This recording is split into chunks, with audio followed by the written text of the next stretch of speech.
This is the Listen Up Future Nurse podcast, and you're listening to Episode 9 The Business of Nursing Innovation, Mentorship, and Self Care to Avoid Burnout. In this episode with Dr. Lendra James, we explore the journey of becoming a nurse and how early exposure and mentorship can set the foundation for success. Dr. James highlights the importance of building generational wealth through nursing and entrepreneurship, leveraging transferable skills, and avoiding burnout by combining passions with nursing. She discusses the value of having a business mindset, the impact of mentorship, and the need for nursing representation in policy and leadership. Dr. James also introduces her Nurses with Voices podcast, where these critical conversations continue.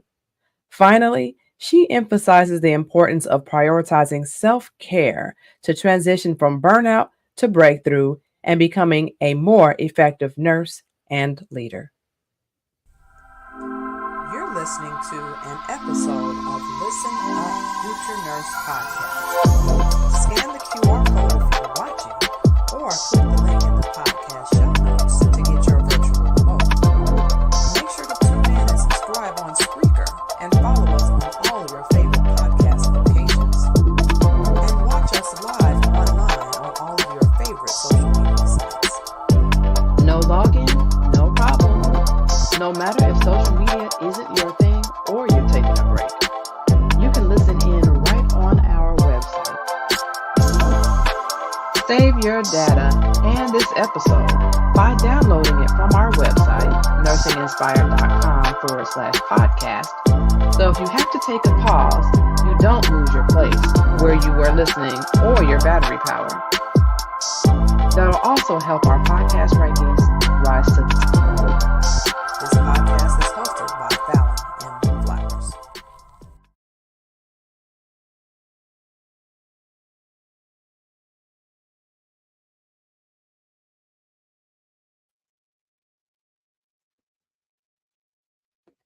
Dr. Lendra James is a distinguished healthcare leader, nurse expert, and entrepreneur with over 2 decades of nursing experience. As the founder of DLJames Consulting, Dr. James leverages her extensive knowledge to offer healthcare consulting, mentorship, and coaching services. She is a sought-out speaker, renowned for her compelling talks on healthcare, entrepreneurship, leadership, and diversity. She is also the host of the podcast Nurses with Voices, which shares inspiring conversations and provides guidance to the nursing community, and an accomplished author addressing critical issues such as conscious and unconscious bias in healthcare. Her mission is to inspire healthcare professionals and women to take charge of their health, wellness, professional journeys, empowering them to pursue their entrepreneurial passions while prioritizing their well-being. All right, welcome everyone. We are here live with Dr. Lendra James. I am so excited for this interview today.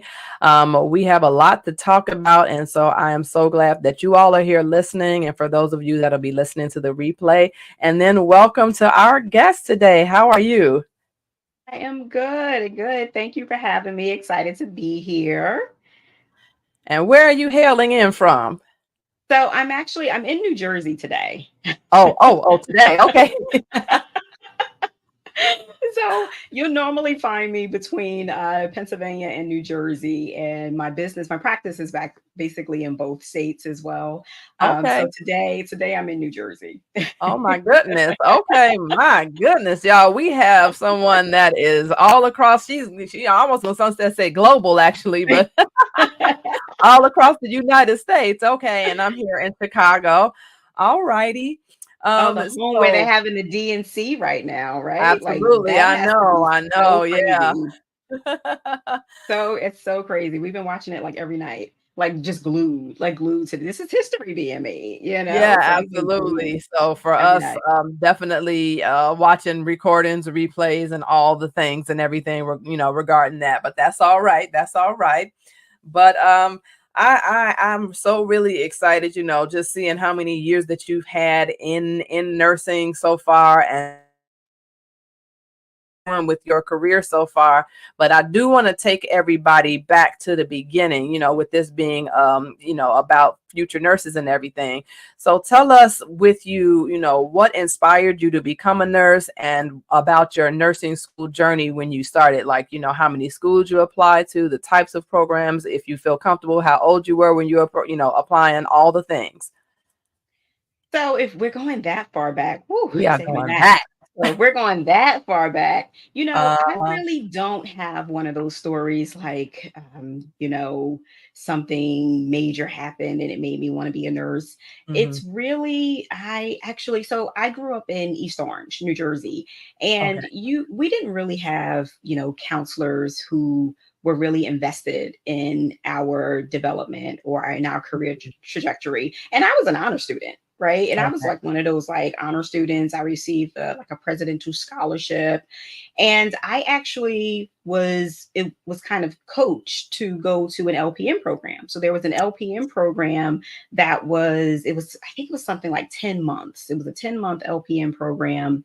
Okay. And, so I thought coming out of high school, like, oh, okay, well, I'll be an LPN and then I'll make some money and go back to school. And, but in the 11th hour, I think like a couple of weeks or maybe a month before the program was supposed to start, the program was taken away. The school closed or whatever happened. So a lot of the students ended up getting automatic entry into the county college program. Okay. So I attended the county college program, and I was one of those, like, I kind of bounced around. I wasn't really, I didn't have the best guidance, which is Mm, why, okay. like, fast forward to now, like, I'm so big on mentorship Mhm. because I went to the ADM program. I was young, played around. I went to a different school, finally got my degree in nursing, and I was a nurse for about maybe in my associate degree in Okay. nursing. And during that time, I worked at different doctors' offices, and I started getting experiences that I didn't realize was going to really help me in my future, right? Mm. So I landed a job on a neuro unit, and before it actually became a neuro unit, it was like one of those mishmash units, right? We had urology, neurology, remote Mhm. telemetry. It was one of those units, and I was a tech on that unit. And Okay. we did everything, and everything was manual. Like there was manual blood pressures, there were manual temperatures, manual pulse checks. Mhm. That's how you really That's how learn. we learned, right? Like that's Mhm. how we learned.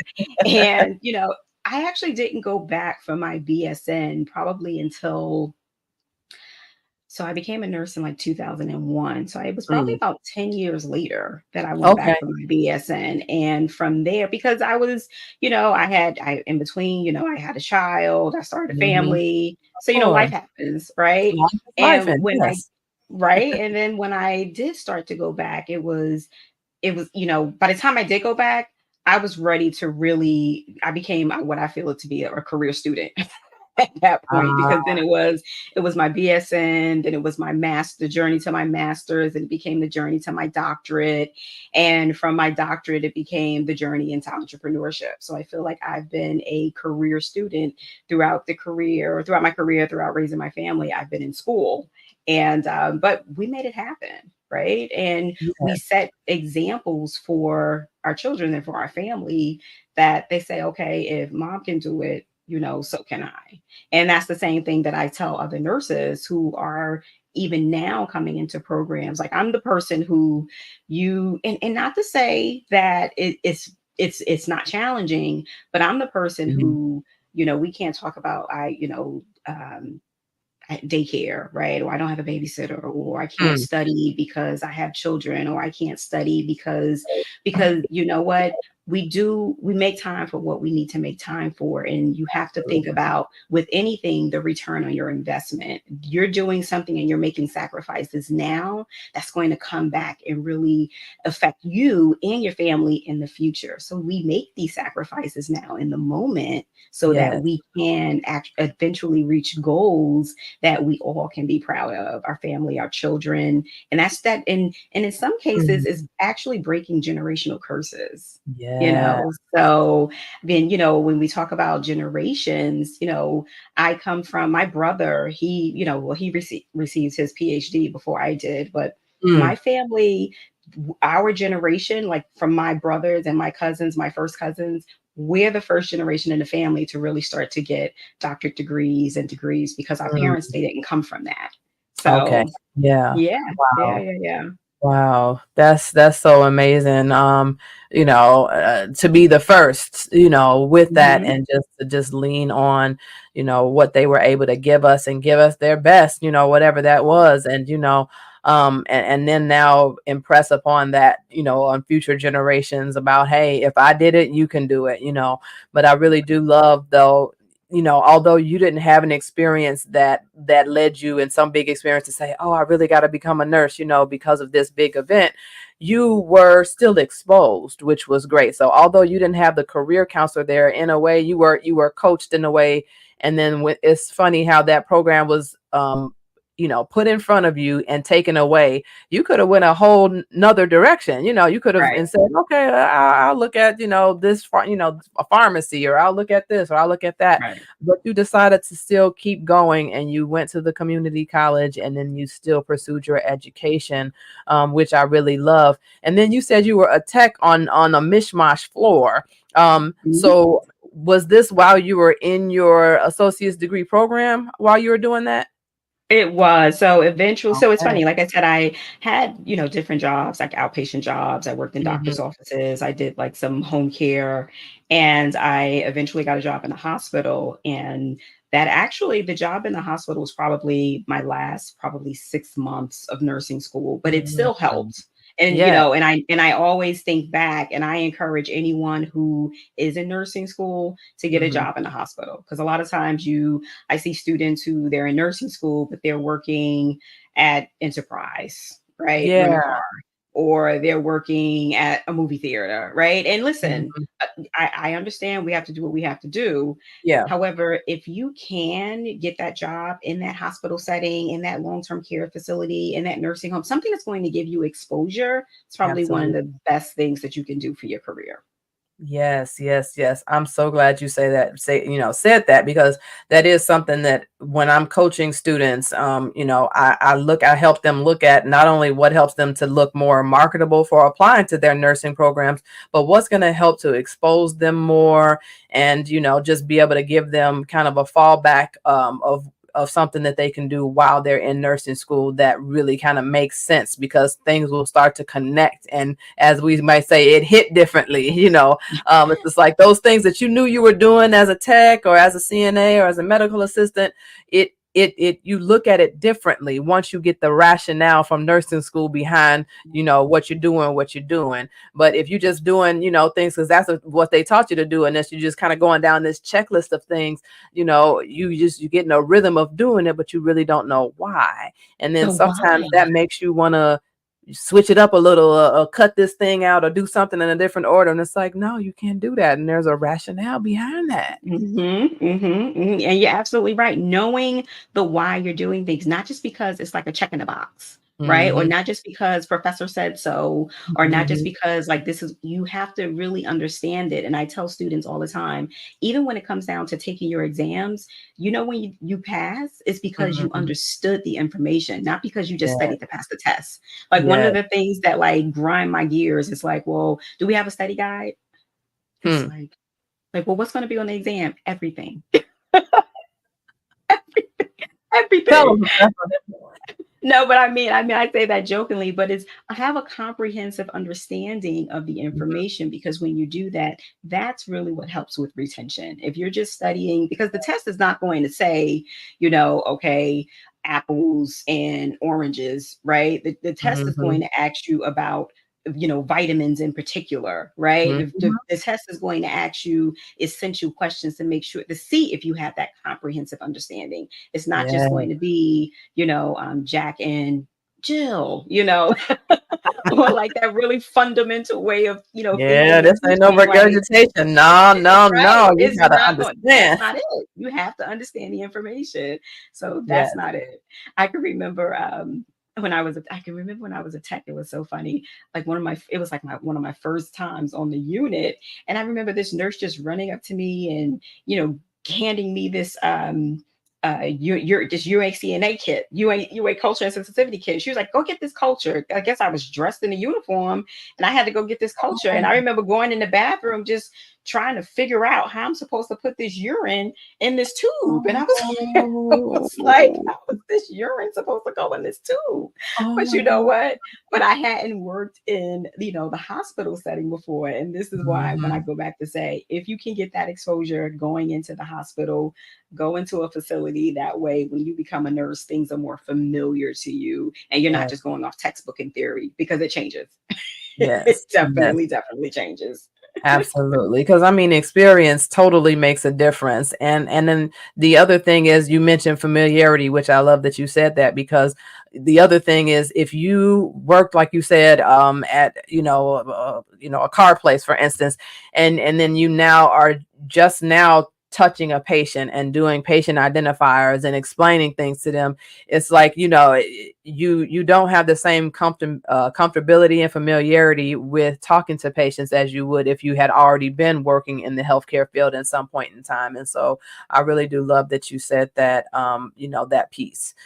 And then you talked about a little bit about how students asked you, what's on the test or things such as, all those type of things. Is there a study guide, right? So what advice would you give to, nursing students and pre-nursing students to navigate the challenges of being in nursing school? So, it's interesting. My god sister, she's in nursing school now. And she calls me all the time, and she called me recently, and she goes, so I used to teach the class that she's taking now, and she's Uh, taking it at a different campus. But she goes, please help me, like I'm not doing great. And so when we really broke down okay, what is it that you're not understanding? A mm, lot of it, and this is coming from my experience, a lot of mhm, it is you're not putting forth that effort, right? So mm, what are you bringing to the table? Sometimes, students expect the professors to just regurgitate everything, right, and mm, tell them exactly what's going to be on the exam, and that's not helping you. yeah, Right. And so when it came down to, because I said, okay, because I want to break it down. So let's break this down. What specifically are you not understanding? Because I mm, don't want to waste time on the areas that you don't understand, that you understand. So let's look right. at the areas. And of course, she called me and she met with me like the day before the exam. So we don't have a lot of time here. So, Yeah. but again, procrastination. So one, Mhm, the challenge is procrastination, right? mm, The two is, meet with your professors. Meet with your, if there's something that you don't understand, take the tutoring, right? So yeah. don't be so, and I'm saying this from students that I have taught in the past as well. Mhm, Don't be so quick. I know, like, we all want to go home, right? I remember I used to teach a class that was like 12 to 3:30, and right, but everyone wanted to leave at 3:30, but my office hours were from 4 to 6. No one would hmm. come to the office hours, right? Wow. So challenges, if you don't put in the time and the effort, you Hmm, can't expect, if you have to commit, right? You have to be able to commit in order for to get that commitment for you. Because if hmm, I'm committing to keep my office hours from 4 to 6, and if you can't come and see me after class because you want to get home, or I get it if you have mhm, to pick up your kids and things like that. But then, did you email me? Did we try to mm, set up something virtually? So yeah. sometimes we can be our own worst enemies, and we have to really stick to our commitment in order to really succeed and do well. So one, the procrastination has the end. You have to Hmm, put in the time that you need to do your studying.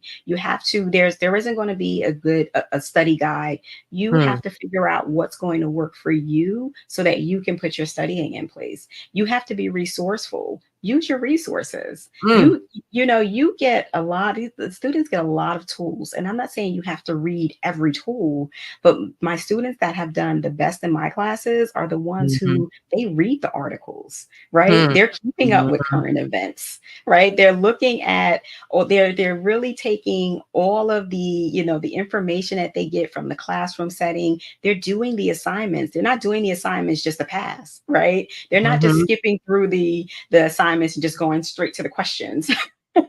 right?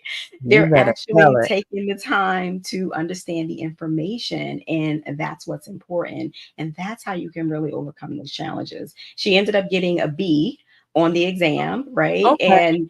And we went it and listened. And I said, just imagine how you could have gotten an A, right? Had you Yeah. studied prior to the, and she had been moving and all of these other Mm. things. So I know there's always life factors, right, that are Yeah. involved. However, you have to be able to make these sacrifices. When you're in nursing school, there are sacrifices that you're going to have to make, and things are Yeah. going to have to be put on hold. Again, I understand that life happens, but utilize your Mhm. resources. Talk to your professors, let them know what's going on, and don't be afraid to do that, because, there's definitely a level of leniency when you know how to articulate what as leniency as much as they can, I know, but when you know how to Absolutely. articulate and just be professional, and because you're in adulthood, Yeah. you're in adulthood. And I tell my son the same thing. He's in college.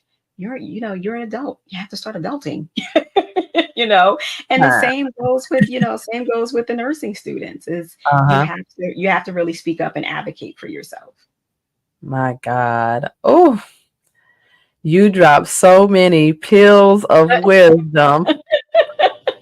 I'm telling y'all better make sure that y'all look, save this, download this, rewind, hit the replay, share it with your friends. I'm telling you.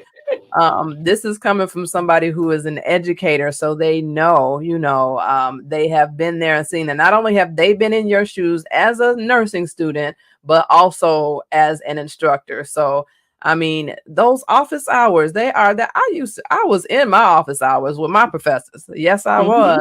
Hmm. And I was in that sim lab practicing. I did not mess around. They knew my name. Right, Um, right, and right. if it was something that I didn't understand, because it's like, why be, I always say this, why be reactive when you can be proactive, Be proactive. so it's just like, why wait until the ninth hour, and it's just Hmm. like your emergency, your, what is it? They always say something like your urgency or your emergency is not my urgency or something like that. Yeah, But your lack of planning does not constitute an emergency on my part. That's what I always say. Okay.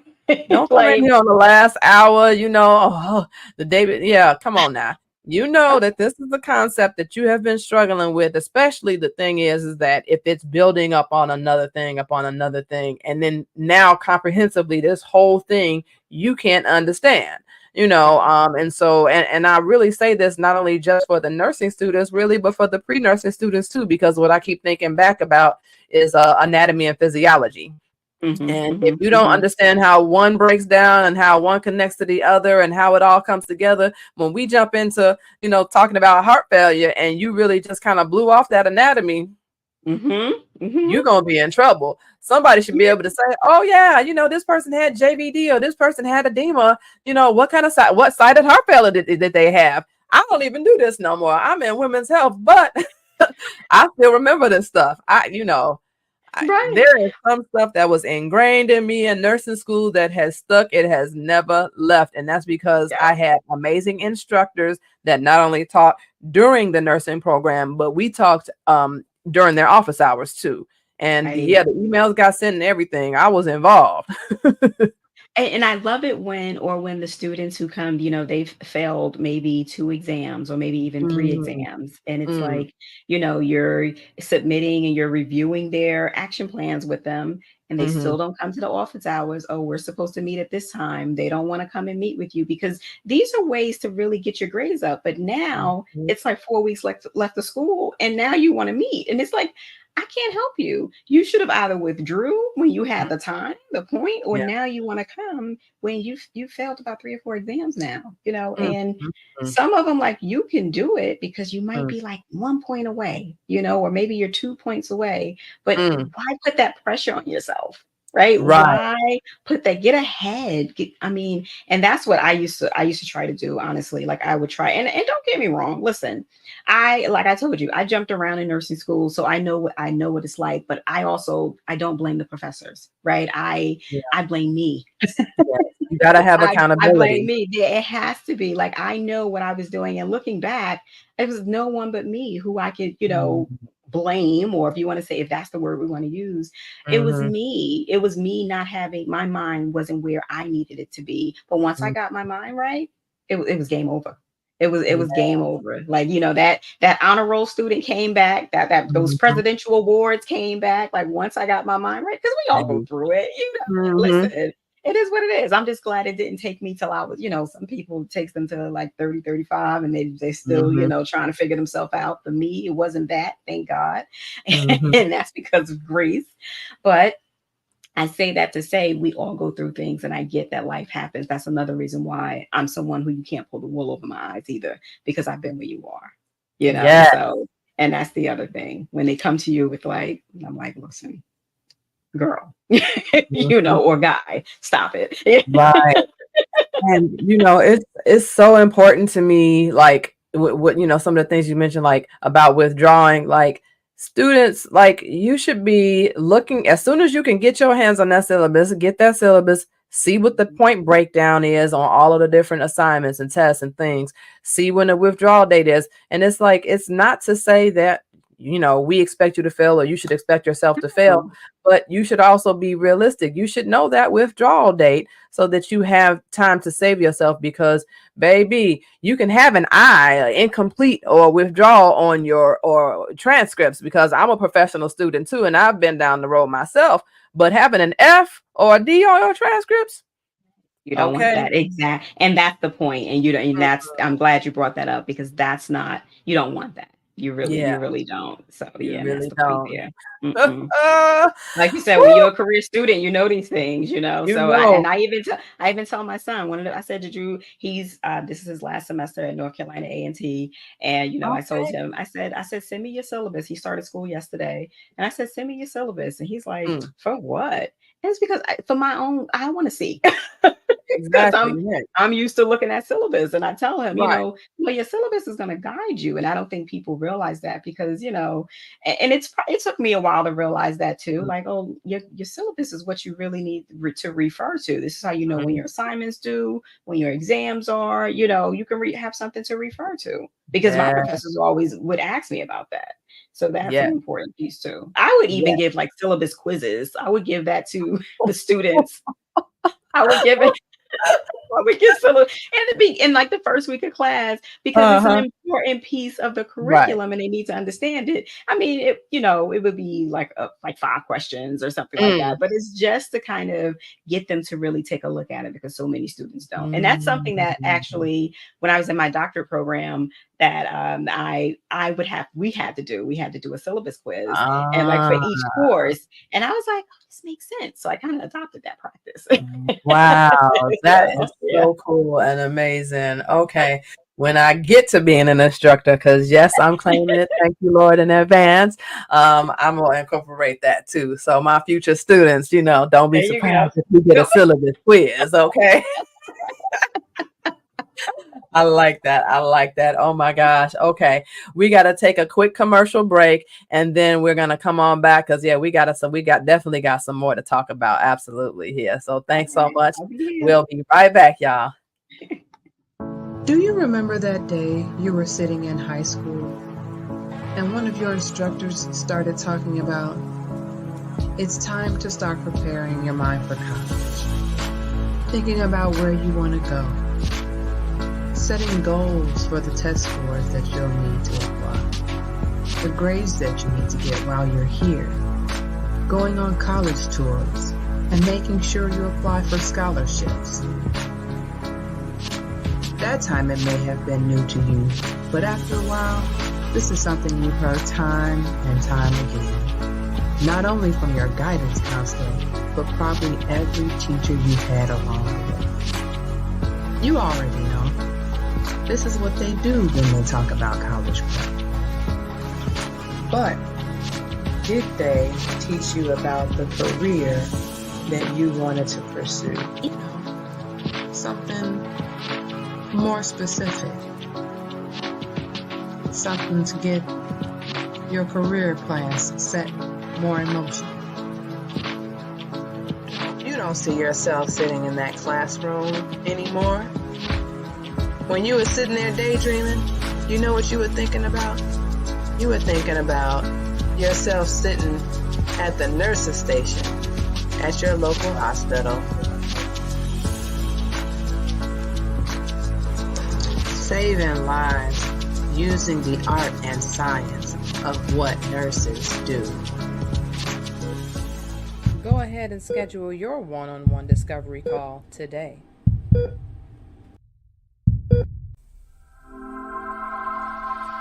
You're listening to an episode of Listen Up Future Nurse Podcast. Scan the QR code if you're watching, or click the link in the podcast show notes to get your virtual remote. Make sure to tune in and subscribe on Spreaker and follow us on all of your favorite podcast locations. And watch us live online on all of your favorite social media sites. Do you have ideas about who would be a great guest on this show, or perhaps you have a topic that you want discussed? Let us know. Send me an email at info@nursinginspired.com or text at 773-609-0649. All right, we are back.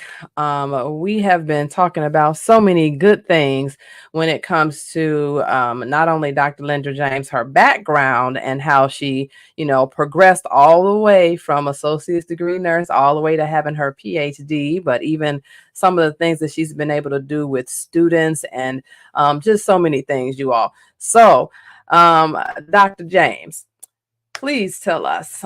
You mentioned mentorship earlier, and how you really love to advocate for mentorship.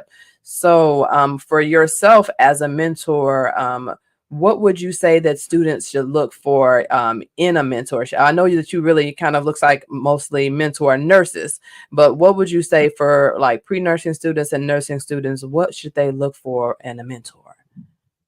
You want to look for, so I have this model where I believe that you can have more than one mentor, and it's okay to have more than one mentor, because you want to look for someone who's going to be, one person may be nurturing, right? Because we need that. Someone else may be that person who's going to really check you, right? And then someone else they may be the person who can really help guide you. Now they're all guiding you in a way, right? But they have different qualities. Now you can have 4 mentors, or you can have 2 or 3, but you really want someone who is going to be relatable, someone who's going to have time for you. And I'm, speaking from personal experience as well, right? Because it's you're not my mentor if you can't really be there for me when I need you, right? If you can't schedule time for me, and if you don't have time, you don't want that person.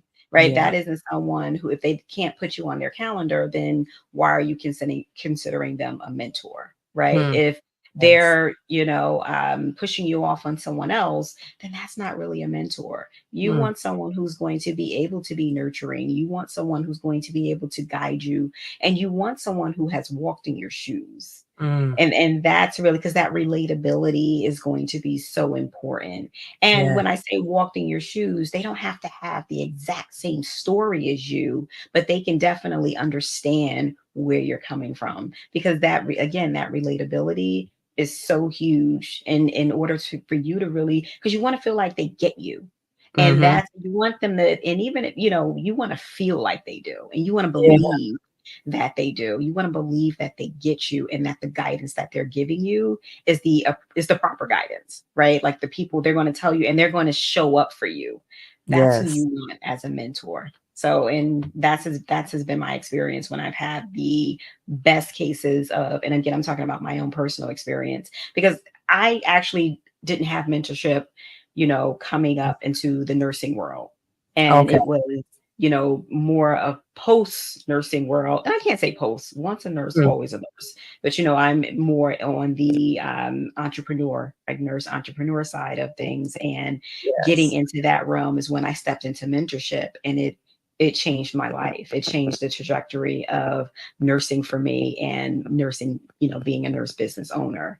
And that's why being a nursing student, pre-student, student, you definitely need mentorship. You definitely want to be with someone, and it's the same no matter what, right? Whether you're a pre-student, whether you're a, during your educational journey, you definitely want to seek mentorship.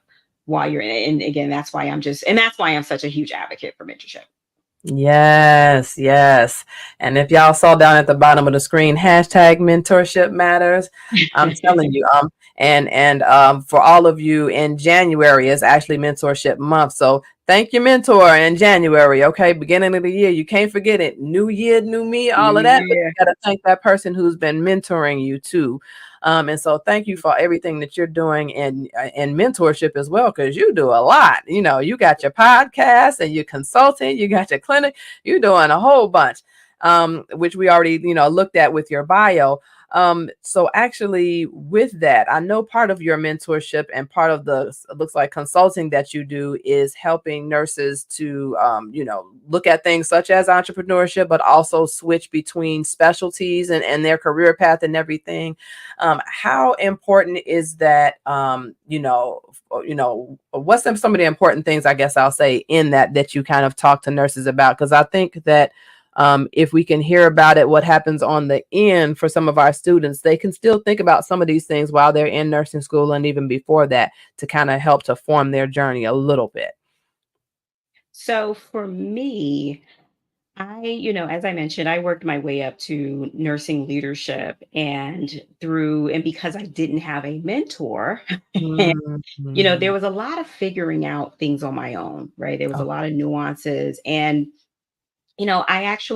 I did very well as a nurse leader when it comes to like my units, my unit performance. We were, constantly number one in patient experience. Another hospital, we decreased the fall rates, throughout the hospital by implementing fall champions. The champion mm, model became a model that was adopted all throughout the organization, when it came to early mobilization or ethics champions. Like, it was just a model wow, that became adopted. So that's when I amazing. say that, and I think about what I could have done, had I had a mentor, right? Because a lot of these things were figuring it out on your own, because that's Mhm. what it is. You get a job a lot of times, even in leadership, there's not really a criteria for nursing leadership, or an orientation, I should Mm, say, because you're expected to hit the ground with a certain skill set and keep and start going. And that's just, mhm. unfortunately, the world that we live in. Yeah. I when I was in my doctoral program, I remember one of the students who was actually a former colleague. That was a part of her quality improvement assignment for her doctoral studies. Mm. She was trying to implement a mentorship program for nursing leaders. Okay. Yeah, so that is something that there's room for that. And because of that, because of my experiences as a healthcare leader, that was actually the direct result of my starting my entrepreneurial journey. So my business, DLJames Consulting, is a direct result of my experience as a healthcare leader. I did Okay. deal with bias, which led to a level of burnout. And Mm, but me starting my business, it really helped me to get that spark back and that drive back. mm, And I started seeing what the generational wealth that I could build from having my own business. mhm. It it drove something in me to say, other nurses and healthcare, the nurses should be doing this, because Yeah. I started to get my passion back. And when I saw, and it's not that it's all about compensation, but when I saw that I could make, in the amount of time that I made, what I made in a year Mm, at these nursing jobs, I was like, wait a minute, we got this all wrong. But no one yeah. teaches.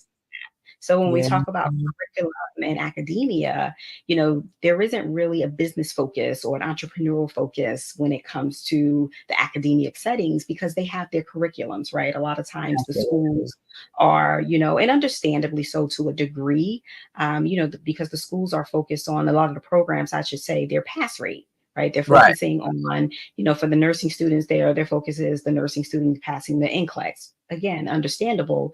However, we can put us as a community, we put nurses at a disadvantage when we don't teach them the business skills or the entrepreneurial skills, because Mm, there is a huge influx of nurses going into entrepreneurship, which is why we should start preparing nurses at the academic level for Yeah. an entrepreneurial journeys, because nurses, I see and meet nurses all the time, or aspiring nurses, I should say, who Mm. they want to go into aesthetics, and they're saying, oh well, I want to be a nurse because I want to be a nurse practitioner, because maybe they do some aesthetics already, right? And Mm. but their goal is because they already know that they want to be a nurse practitioner, because they Right. want to be able to have their own wellness business or their own aesthetic clinic. So some of them already have. Not everyone wants to be at the bedside, and it's Right. okay.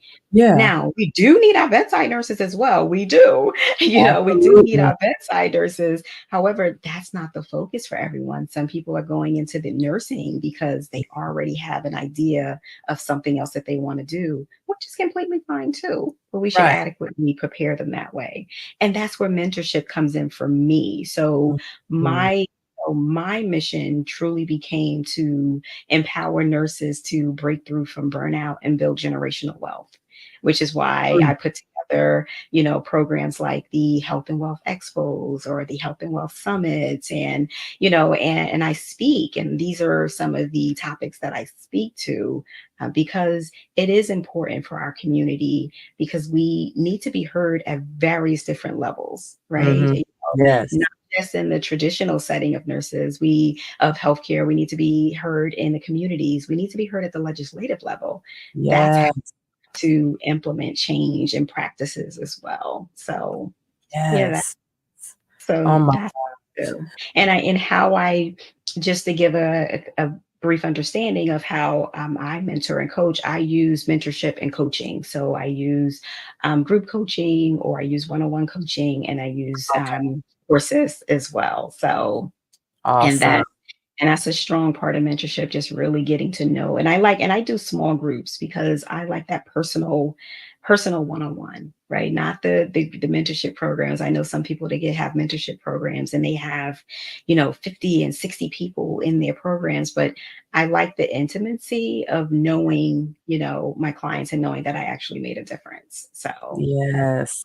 That yeah. personal touch really, really does make a difference. The one-on-one mentorship model, and then even the group mentorship as well, because it's that cohort piece I think is really important too, because it's sometimes when it's just you and the mentor, it's just like, did you hear that? Did you hear them say that too? You heard them say that, right? Am I crazy? Like you at least have, it's almost like being in class almost a little bit, because it's like Right. you Yeah. can kind of confer with this other person and you can enjoy, and this person is going through, because sometimes no matter if it's like the instructor to student, mentor to mentee, sometimes we're not seeing it from their lens at this current time, even though we've been through it, what they've been through already. Sometimes in the current time or in their current, way, we're not seeing it the same way. And so I think also that group mentorship model is great as well, that you're doing that. But I really love, what you were talking about with that. And with I think it was something that you were talking about with the nurses, that you were saying with the entrepreneurship. Yes. That is so important, because I speak a lot, about well, more on the advanced practice level, about nurse entrepreneurship.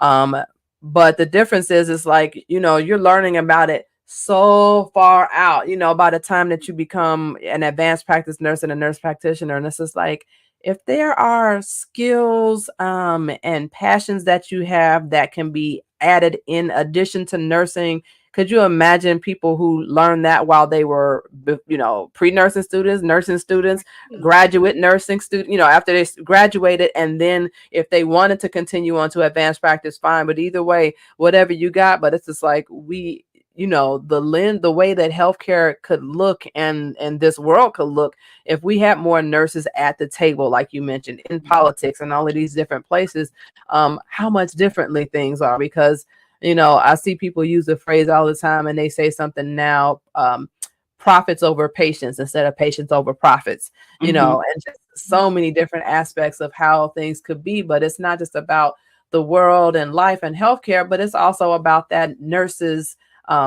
well-being, because you mentioned that burnout, and I'm glad you mentioned that, because I definitely want to hear more about that from you too.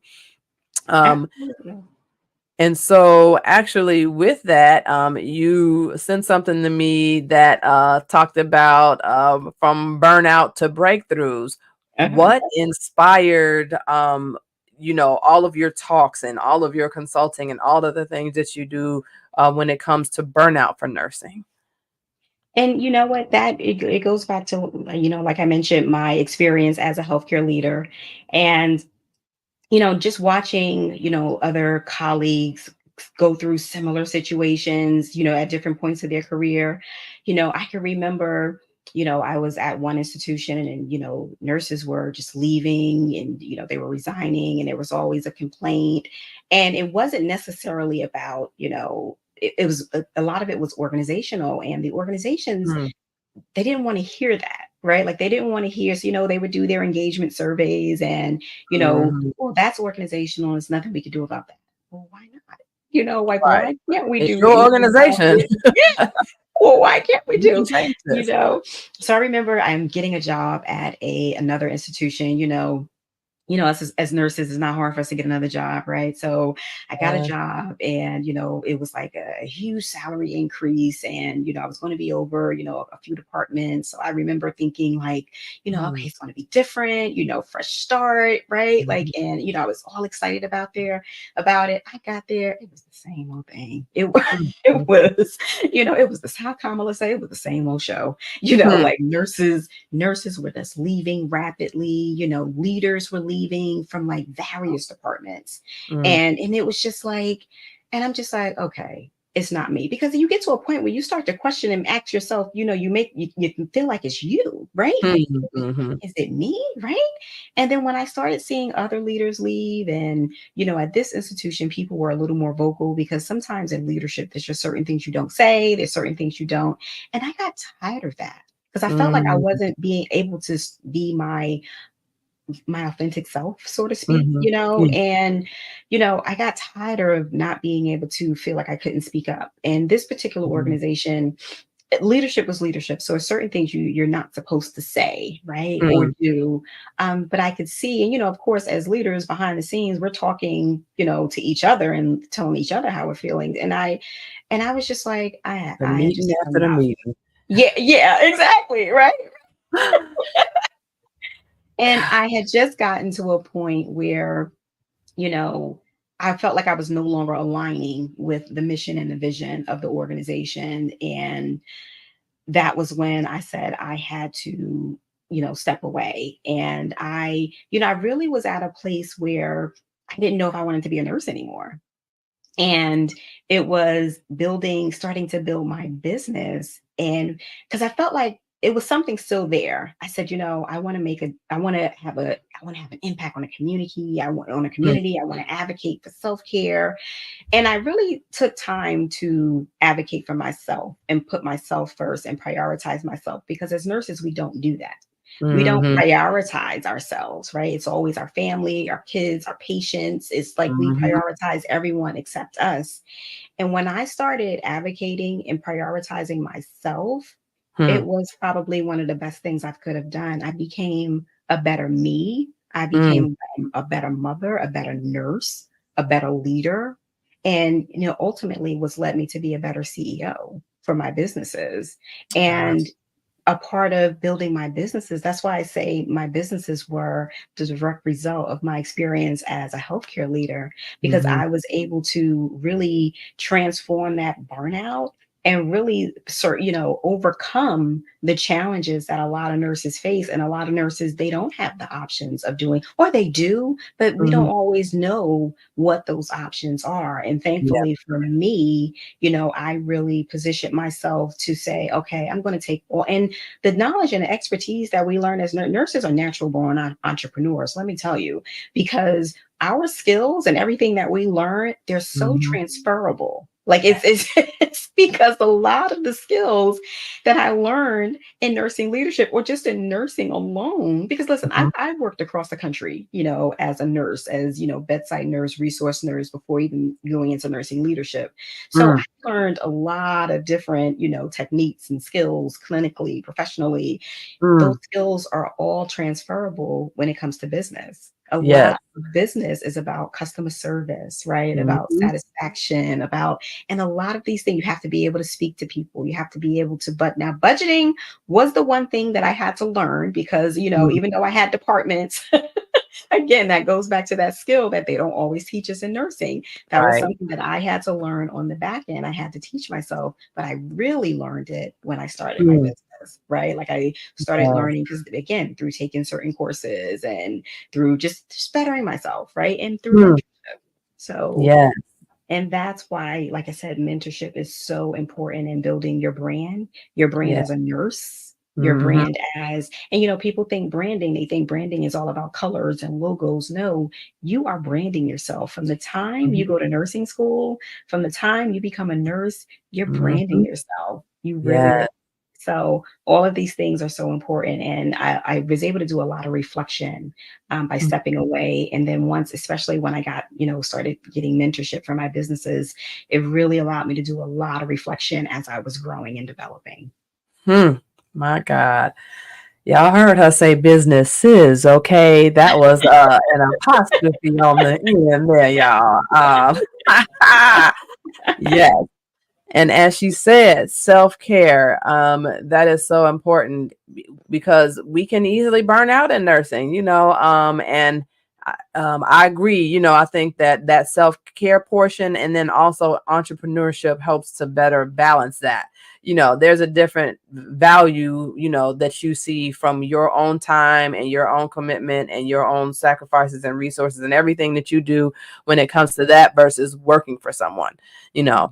And so I do greatly appreciate the entrepreneurship piece because you can, control your own schedule, um, and you can work on that self-care. So not that we are trying to take anyone away from, nursing at the bedside, or whatever level that you're looking at. But I had a supervisor once that she said, it's not either or, it's both and, you Right, know, which right, I right. love to hold on to now. And this is like, what's to say that just because you work 312 that you on those other 4 days of the week that you don't have a business? Why not? Listen, nurses do it all the time because I will All be the the first one time. to tell you we need our nurses at the bedside. Mhm, I'll be the mhm. first one to tell you, especially the way I see the exodus is what's occurring. That's why when I Yes. see articles that mention how there's no nursing shortage, I'm like, really? Yeah. Right.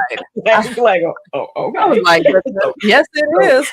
so, like, why are nurses still going on strike? Like, well, let's talk about this. Right.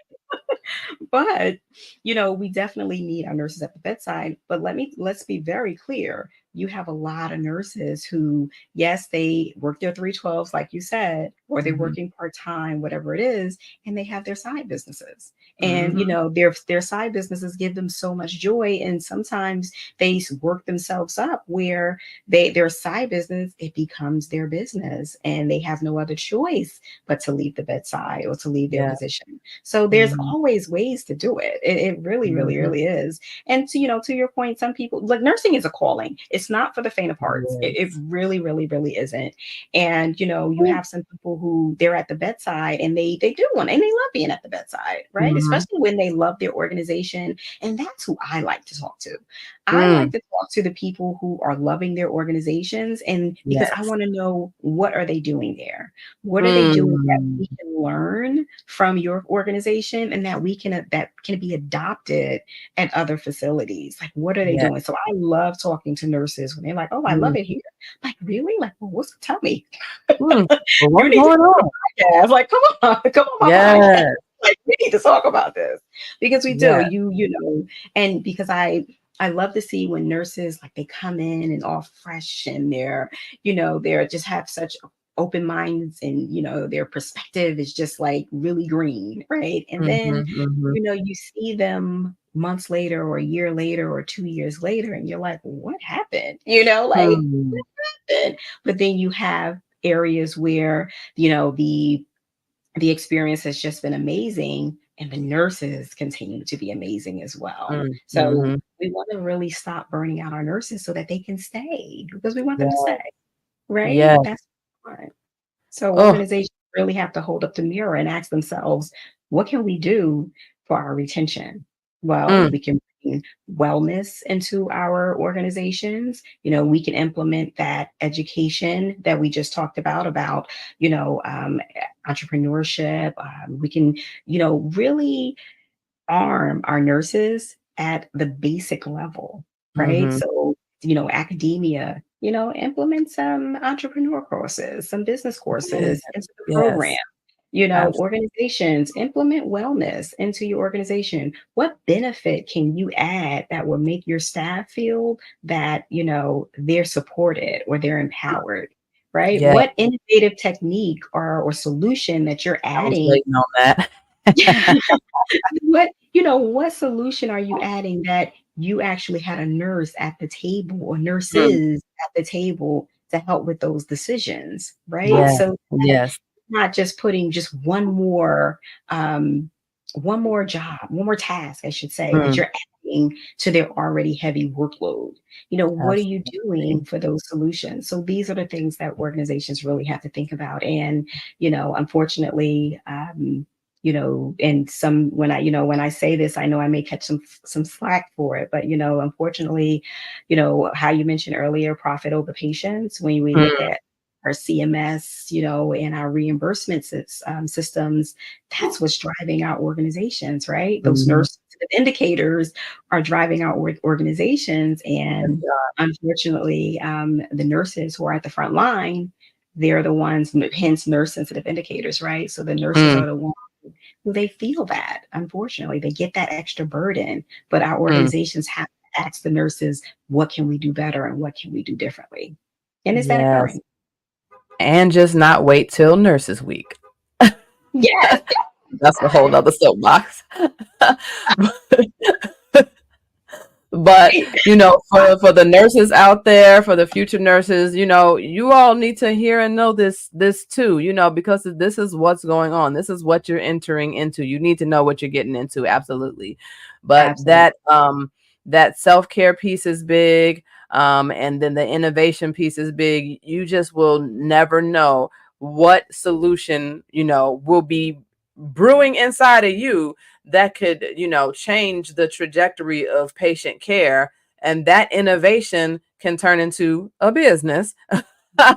Yes, yes. um, That innovation yeah. can turn into a patent. That Mm-hmm. innovation can turn into, so I actually just had a guest on my show, and we were talking about innovative solutions. And that's one of the things that he does with his business. And Mm. I shared with him how I worked with well, two stories actually. There was a CNO who she actually pitched a acuity program to some big tech company, and she became a millionaire before we knew it. She was resigning, right? It was like, where'd she go? We don't have a CNO anymore. Like, no, she Okay. pitched the acuity program. And, organizations have been fighting for acuity programs for years, right? Because with Mm. staffing and like that's a whole nother issue. But there Hmm. was a nurse who actually created a device. I think it was called a manifold. And Hmm. again, I don't know all of the nuances in it. However, she created, how we have all those piggybacks that we have to hang. She Yes. actually created a device where, and I think you could hang like at least 6 lines onto that one. You would hang one primary line, and then there were Okay. like three spouts on each side where you can Mm. connect the piggybacks, and you wouldn't have to disconnect them. But think about this, and this is what I mean. How innovative you have to Mm-hmm. be to create something like this, and your organization use it. But again, and again, there's agreements that we sometimes don't realize that we sign when it Mm. comes to intellectual properties.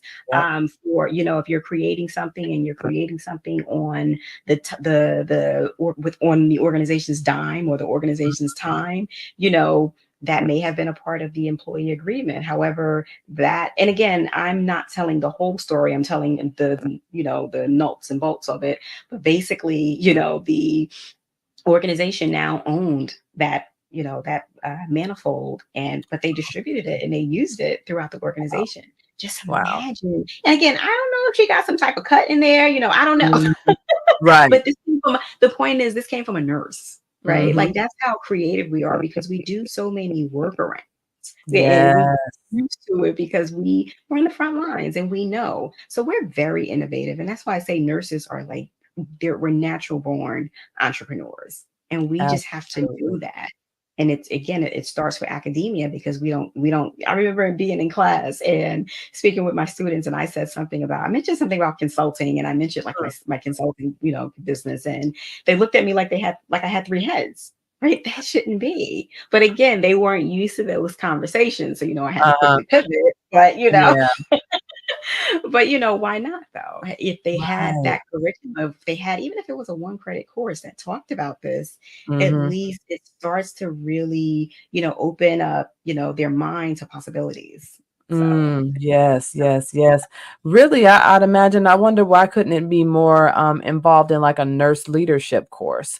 So when you have yeah, your nurse leadership course, it's like, why can't we talk about more than just like, making yourself, more marketable and getting your resume together? It's just like there's so many things when it comes to leadership and nursing that really could be in that can like open their minds up, and almost in a way, distract but inspire, because sometimes the all of the clinical stuff, or you got maternity and peds and gero and this, and you in med surgery, you taking all these classes, and it's just like, that can be overwhelming sometimes mentally, but it's, and you kind of use them likely one side of the brain more than the other. But when you get to, you hit that switch on the other side of the brain, and all of a sudden that creative side comes on, I think that would be something that would be nice, which, I don't know. We'll see when I get to become Professor Flowers again there you and get out there and start teaching, and go. talk about that. Absolutely. There you Oh my go. God. There you go. I Yes. love it. I love it. So I want to go to a quick commercial break and then come back so we can finish up, because you mentioned your podcast and your consulting, and I did want to talk a little bit more about that. So we're going to check this commercial out real quick, and then we'll be right back. All right. Attention business owners. Are you ready to tap into the fast-growing market of the nursing community? Partner with us to showcase your products or services to this dedicated audience. Nursing programs, especially at HBCUs, educational programs like CNA, phlebotomy, and CPR, healthcare staffing agencies, and businesses focused on self-care and mental health support. If you're a business focused on providing solutions for the nursing inspired, our platform provides a unique opportunity to especially connect with future nurses eager to invest in their education and career. You could be next for a sponsorship advertising opportunity on the Listen Up Future Nurse podcast. Contact us at info@nursinginspired.com to learn more about advertising opportunities today. All right, business owner and folks with businesses, and happy Black Business Month, y'all, to all my fellow Black business owners. Yes. We have this phenomenal woman right here, y'all. Not only a nurse, but so many roles. You mentioned your podcast a couple of times, so please tell us, the name of your podcast, when it airs, the type of guests that you have. Tell us more about your podcast. Sure, sure. So, my podcast is Nurses with Voices, and it's really to amplify the voice of nurses, right? And it came from my opinion of feeling that nurses don't really have a voice, right? Mm, So there's so many decisions that are constantly made, and we're not really talking with the nurses, the decision makers. And I wanted to really highlight nurses in business, nurses who mm, have been through struggles, nurses who have dealt with bias. So my guests include, and we're shifting a little bit, but what we have included was, like I mentioned, nurse business owners. We've included nurses who have those side jobs, like we talked about, that they're working in nursing, but they still have the side hustle. We had a guest who we talked about discrimination in nursing. mm, We've had guests from the American Nursing Association. We had guests from mm, the DNPs of color.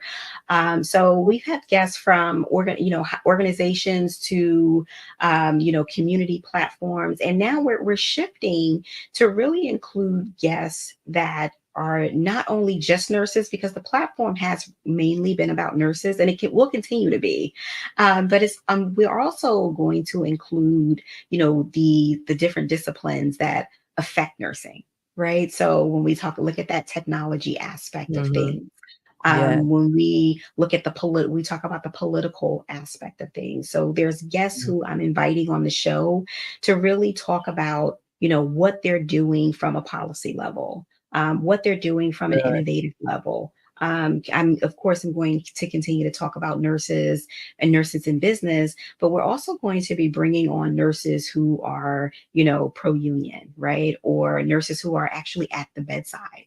So those are going to be some of the guests that I'm going to have on as well coming up, because again, it's to amplify the voice of nurses at every level of their career. So whether you're a novice nurse, whether you're a nurse looking to branch out into entrepreneurship, whether you're a nurse who's really just seeking guidance to the next level of your career.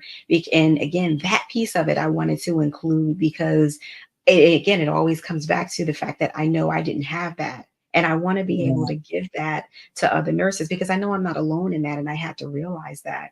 And, I another piece of what we're going to be including is I'm going to be talking a lot from speaking to my book and doing more solo episodes. So I wrote Okay. a book, Confessions of a Nurse Executive: Conscious and Unconscious Bias in Healthcare. So I wrote this book when I did my step away. Right. And Okay. this was me writing the book, and this is me going through my prioritizing me and going through my self-care. My book writing was really cathartic for me, Mhm. and so we're going to include some of that in the upcoming episodes as well, because again, I know the experiences that are in my book, I'm not alone in those Yeah. experiences. So, and I want people to hear them and to ultimately know that,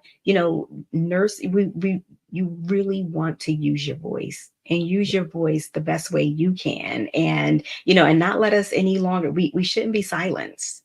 Right. Mm-hmm. Like, and that's what I love, to see nurses like you doing podcasts and, really, there's another nurse that I know, and we actually started our podcast together. She's doing infertility and nursing. Right. Wow. And I was on another podcast, and she's talking about kind of nursing innovation as well. Ah, So okay.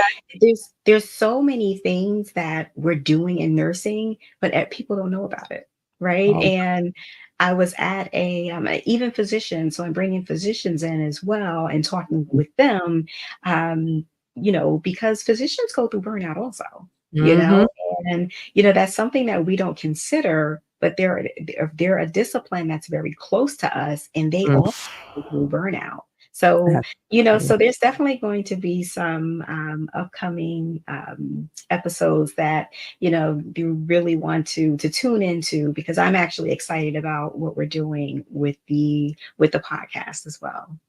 Wow. I love how everything that you're doing, it goes back to the title too of your podcast, which is so amazing. You talk about, nurses and policy, and nurses being at the table when it comes to, decision making and the executive level, and everything is all about using your voice. And then even so, with writing your book and the self-care, because it's like, how can you speak to others if you didn't speak to yourself first? Right. And that's some of the worst criticism and the worst talk and the worst conversations that we can have is the ones with ourselves. And so Mhm. when you have better self-care, um, it's like once your cup has been filled, then you can pour from it. And so Yes. I really love how you are giving nurses a voice, like you said, from the novice all the way on up, throughout the different aspects of nursing. And so tell us where we can hear your podcast and when, like, what are the days, what are the times, everything. Because I've come across it a couple times on LinkedIn, but I just wanted to know, want the people Yeah. to know. Sure. Yeah. So the podcast is anywhere that you get listen to your podcast, your favorite podcast. So Spotify, or iHeart, Amazon Radio. It's now on Apple. We're on All YouTube. right. Yeah. So the podcast is, wherever you get your podcasts. And like I said, there's going to be I'm really, really, really excited about it. I'm really, between the guests that we're having, between the topics that we're going to be talking about, because this is what nursing needs and Mhm. healthcare needs, and just collaboratively, like even this collaboration coming on your show, this is what we need. And, Mhm. I love to see, like I said, other nurses using their voices, right, to really speak up for the discipline, because we need to. And it takes a village, it takes a community. And that's what Yeah. we're building. We're building a community. So, again, I love what you're doing. And I thank you for having me on the show today, because, and really bringing up the podcast as well, because it's definitely become one of my passions to really be able to be that voice for nursing. Yes, thank you. Thank you for being here. Absolutely. And also being a voice and helping others to share their voice. So you mentioned your book, and then do you have some upcoming events coming up related to your book and just some of the other things that you do? Because you're multi-talented here, so I know you got some announcements that you need to share with us. So tell us what's coming up in the next couple of months that we can expect from you. Sure, sure. So, um, what's coming up? I'm going to be speaking at the Congressional Black Caucus event, the 53rd annual. I'm going to be in the Arthur Circle speaking about my book, Confessions of a Nurse Executive. I actually do have an upcoming book that I'm going to be writing as well. Before I mention it, we're just kind of going back and forth on the name. So I don't So, but that'll definitely be coming soon. So stay tuned for that. And so earlier this year, we hosted a Health and Wealth Expo, a virtual summit. And part of some of the things that I do, I mentioned that I'm of course I've added course creator to my title, so author, speaker, nurse, right, consultant, Mhm. coach, and so we actually have a course on hosting virtual summits. So that is actually live. Hosting virtual summits is a great way to really reach an audience and provide impact to different communities outside of your geographical location. So we have Yes. a course now that is live for that, to really show people, because I've had people say, like, I want to host a summit, I want to do it virtually, but I don't know how. Well, I have I have a solution for you. And Yes. nurses, and just going back to us having voices, book writing for me has been an authorship, I should say, has been a great way to have a voice. And that's another course that I created for nurses to be able to write their own book, right? Mhm. So that they can, because we all have we all have a story within us. We really do, and especially nurses. Um, and then we have a Health and Wealth Expo, an in-person summit that is coming up October 24th. And that's Oh, going to be at the National Harbor in Maryland. So that is what's coming up for now. okay. And, yeah, so people can, and that'll be, so the Health and Wealth Summit 2024.com is my website, and that will be updated with the information for the Health and Wealth Expo in-person summit for October 24th. And Okay. the book details are at DLJamesconsulting.com if anyone was interested in, just, looking at the book and knowing, seeing what the book's availability. Yes, absolutely. I do want to make sure that we include the links in the show notes for your, upcoming Health and Wellness Expo, with you speaking with the Congressional Black Caucus, Foundation, and the Author Circle. And then you'll have the replays as well from the virtual summit as well for all access a pass or something, right? As well. Yes, yeah. So if you log on to Health and Wealth Summit 2024.com, there's the All Access Pass, which can give you access to the replays. And it's in, again, what it is, it's about nurse empowerment or healthcare worker empowerment. We talked about financial literacy.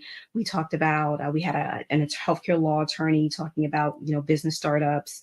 We had other nurses talking about their business startups, mental Mm, health, personal wow. credit, business credit. We talked about artificial intelligence. So yeah, we had experts from different industries coming in and speaking. So, and the replays are available at Health and Wealth Summit 2024.com with the All Access Pass. Amazing, you all. Okay. Last couple of things from you. So, give us some, this is pivoting a little bit, becoming kind of circling back. Give us some self-care tips that, anybody throughout the spectrum, no matter if they're pre-nursing students, nursing students, a nurse, some good self-care things to kind of think about that they can kind of use today. Absolutely. Some easy ones to start with: journaling. Mm, Come up with a morning ritual. Start a morning ritual, whether that is prayer, whether that is journaling, whether that is, gratitude. mm, Start a morning ritual of some sort. And, going back to gratitude and affirmations, you have to start speaking affirmations over yourself.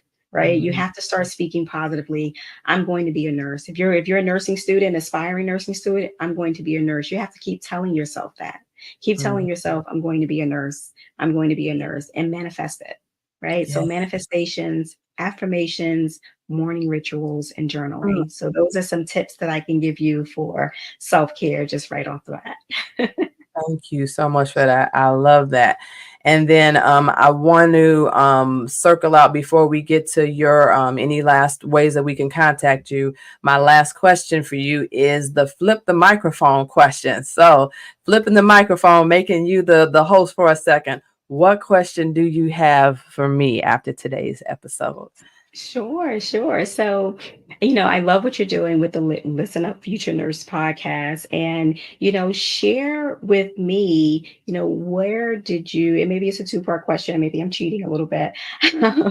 Where, what made you want to start your podcast? Why, what about the future of nursing that you feel there was a need to Mm. start your podcast in order to speak to the future of nursing?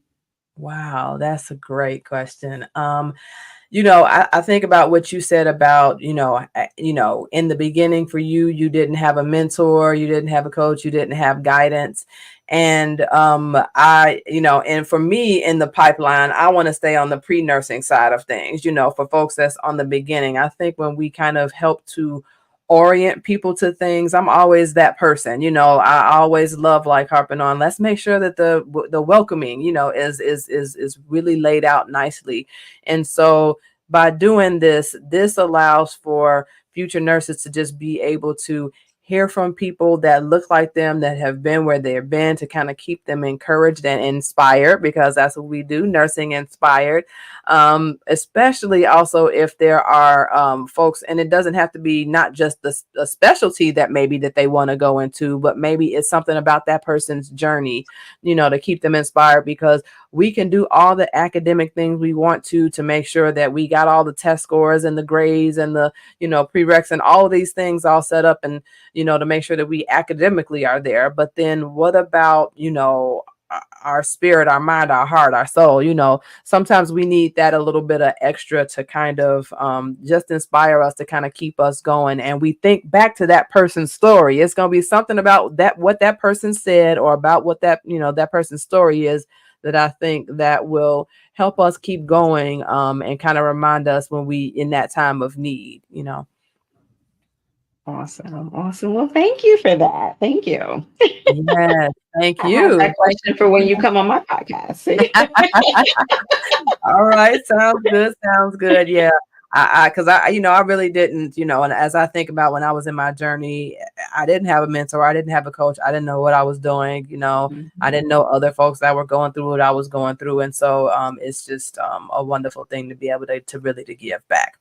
Absolutely. Absolutely.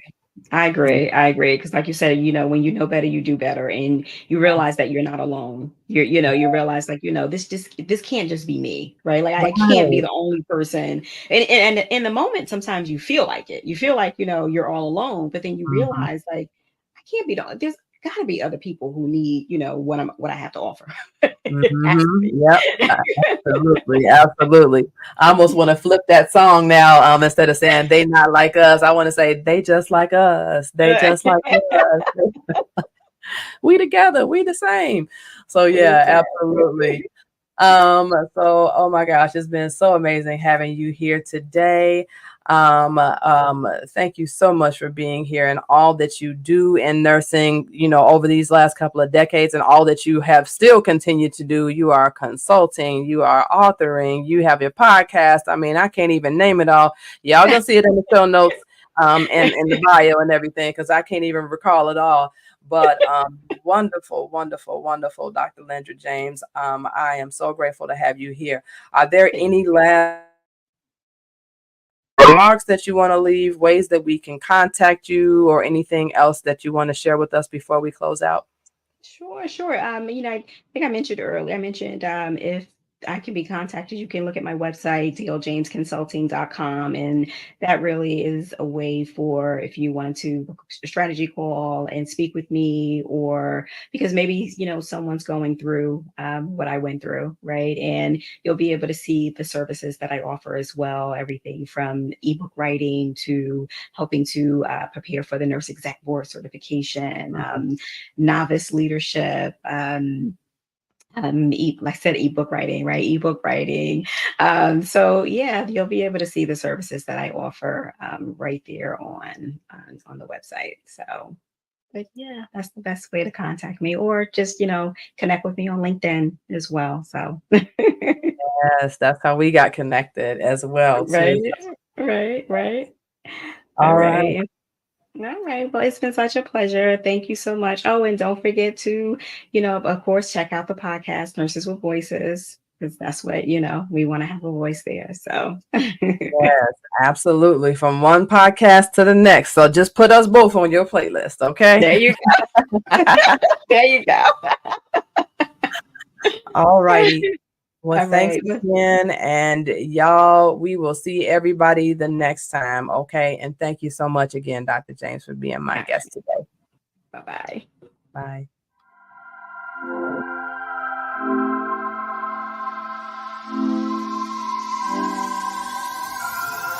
All right, it's a wrap.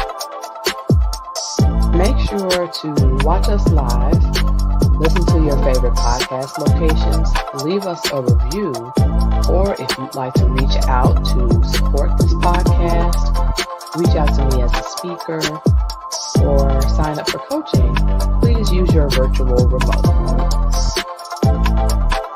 You can give us a review on your favorite place to listen or watch this podcast, such as Google, Yelp, or Trustpilot, and you can reach those from the virtual remote as well by scanning the QR code on the screen or by visiting bit.ly/Future Nurse Podcast.